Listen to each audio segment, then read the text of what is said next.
ఇదైతే సాయంత్రం అండి, వినాయక చవితి రోజు. సో ఇంకా దీపారాధన చేయాలి ఇప్పుడు.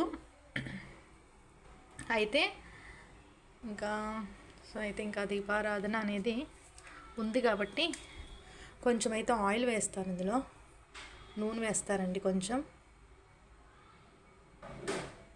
ఓం గం గణపతియే నమః, ఓం గం గణపతియే నమః, ఓం గం గణపతియే నమః. ఇంకా ఈ నైవేద్యాన్ని అయితే తీస్తాను.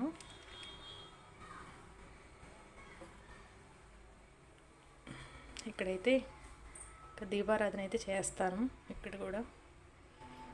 సో అయితే ఇక్కడైతే ఇంకా ప్రమిది పెట్టి దీపారాధన చేస్తాను. బయట తులసమ్మ దగ్గర కూడా చేస్తాను. చేసినాక వీడియో అయితే తీస్తానండి. ఇప్పుడు మరి ఒక హ్యాండ్తో చేయడం కుదరదు కదా, తీయడం కూడా. మొత్తం కంప్లీట్ అయినాక వీడియో షేర్ అయితే చేస్తాను.